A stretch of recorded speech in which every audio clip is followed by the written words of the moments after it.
Madam, mo ti wà wájú yín èmi lẹ ń wò. Ẹ wo ẹ wà wájú mi lórí buku wo lẹ sọ. Ẹ kọjú sí mi kẹ́ wò mí. Ẹ kọjú sí mi èmi ni mo ti wà wájú yín. Mo ti wà wájú. Ẹ ní bí mo sọ fún yín pé ó ní bó ṣe jẹ́ pé òru là ń ṣe kàrú la lè wọlé síbí. Èmi ò yẹn àti tálejò fẹ́ ṣe ka, don't understand. Ẹ wò ṣẹ́rí mi ẹ ti stress mi jẹ́ ń ní mi lára.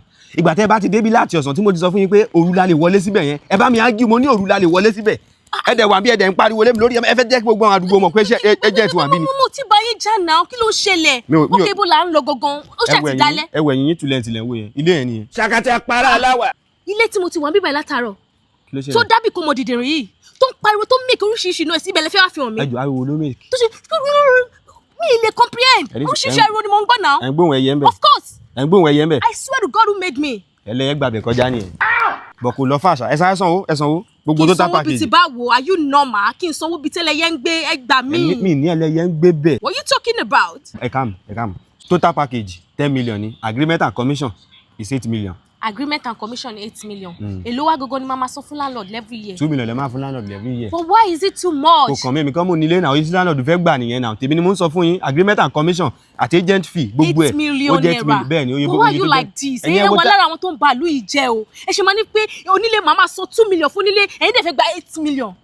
Ẹ ní sùúrù ẹ calm down. Ẹ mọ̀ kan tó ṣẹlẹ̀.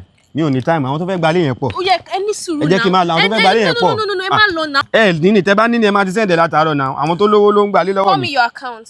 7853. What bank? GDB.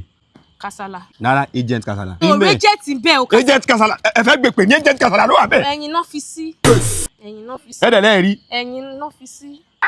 Ó ti lọ bẹ́ẹ̀. Ẹ mọ̀ tó ṣẹlẹ̀. Àwọn ẹyẹ tẹ́ ló ń kílẹ̀ kan yẹn ó ní bó ṣe jẹ́ máa bọ̀ ibi tẹ́ máa gbà wọlé lélẹ̀. This is the entrance of the house. Gate ni underground ni. Inú gbó ya ẹ máa bọ̀. Mo sọ fún yín pé òru la lè wọlé síbẹ̀. Eré lẹ́rù pé mò ń ṣe. Ibi tẹ́ máa gbà wọlé lélẹ̀. Ẹ ti rí bẹ́ẹ̀ yẹn. Ibi tá máa gbà wọlé. Àìdáwèrè ni. Ṣé ń wá ẹ̀mí ṣá? Ẹ mú mi lọ́nu gbó kẹ̀. Ẹ fẹ́ pa mí ni. Ṣé ẹ mú mi lọ́nu gbó ni? Mo mú mi lọ́nu gbó.